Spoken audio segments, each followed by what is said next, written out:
बिहार में विधानसभा चुनाव से पहले सियासी माहौल बनने लगा है। इस माहौल को बनाने के लिए केंद्रीय गृह मंत्री अमित शाह बिहार के गोपालगंज जिले में आ रहे हैं। अमित शाह का यह दौरा बिहार में होने वाले विधानसभा चुनाव को लेकर बेहद खास माना जा रहा है।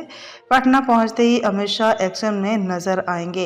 एयरपोर्ट से वे सीधे प्रदेश बीजेपी कार्यालय जाएंगे, जहां अमित शाह पार्टी के सांसदों, विधायकों, विधान पार्षदों और पदाधिकारी के साथ बैठक करेंगे। इसके अलावा गृह मंत्री बिहार राज्य सरकार बैंक द्वारा बैंक मित्र के रूप में संपत्तियों को माइक्रो एटीएम वितरित करेंगे। इससे ग्रामीण क्षेत्रों में डोर स्टेप बैंकिंग सुविधा सहकारी समितियां के माध्यम से मिलेगी। राज्य में संचालित समिति सहकारी विकास परियोजना के तहत दरभंगा में मखाना प्रोसेसिंग सेंटर का उद्घाटन किया जाएगा। वहीं 11 गोदाम का भी लोकार्पण किया जाएगा। प्रोसेसिंग प्लांट से मखाना उत्पादक किसान मखाना का मूल्य संवर्धन कर सकेंगे, जो स्थायी बाजार और उचित मूल्य पर उपलब्ध कराएगी। इसके अलावा दुग्ध सहकारी समिति को निबंधन प्रमाण पत्र वितरण, एफपीओ को ऋण वितरण का प्रमाण पत्र दिया जाएगा। अमित शाह जन औषधि केंद्र का शुभारंभ करेंगे।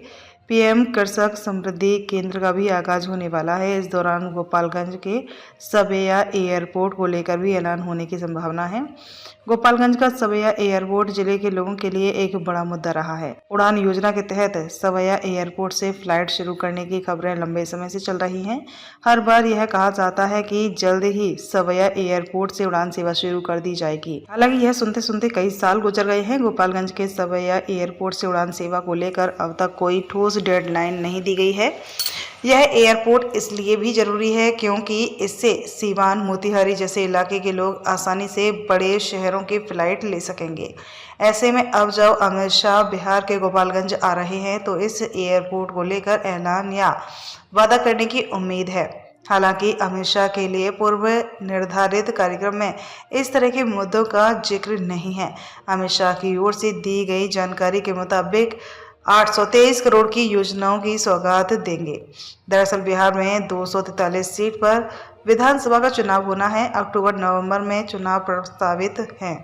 बिहार के मुख्य विपक्षी दल राजद ही भाजपा के लिए बड़ी चुनौती है, तो विपक्ष से कैसे निपटा जाए, इस पर तुरंत नीति बनाई गई है।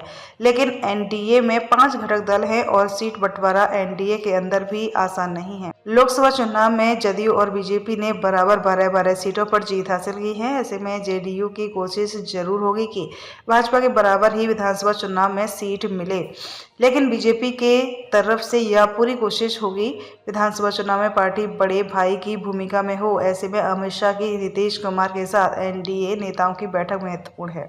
खबर है कि अमित शाह और नीतीश कुमार की बैठक भी होगी। इस बैठक पर सबकी नजर है। हालांकि सीटों के तालमेल और उम्मीदवार के चयन को लेकर यह शुरुआत चर्चा हुई। अमित शाह के दौरे से ठीक पहले दिलीप जायसवाल के आवास जेपी नड्डा के साथ एनडीए के नेताओं की बैठक हो चुकी है। लेकिन पटना में होने वाली बैठक इसलिए महत्वपूर्ण है क्योंकि उसमें नीतीश कुमार भी मौजूद रहेंगे। हाल के दिनों में गोपालगंज बिहार में हॉट पॉइंट बना हुआ है। चंद रोज पहले ही बाबा बागेश्वर भी गोपालगंज में अपना डेरा डाला था। बाबा बागेश्वर ने गोपालगंज में 6 दिनों तक अपना दरबार लगाया था। बाबा बागेश्वर के गोपालगंज दौरे की कई दिन तक खूब चर्चा हुई है।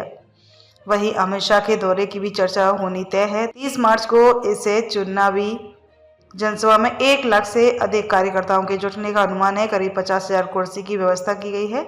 भव्य पंडाल का निर्माण कराया जा रहा है। मंच पर बिहार से लेकर केंद्र सरकार में और सहारण चंपारण के मंत्री हैं, वह सभी लोग यहां अपनी उपस्थिति दर्ज कराएंगे। करीब 10 एकड़ में वाहनों की पार्किंग की व्यवस्था की गई है। बीजेपी के 500 वॉलंटियर तैनात रहेंगे।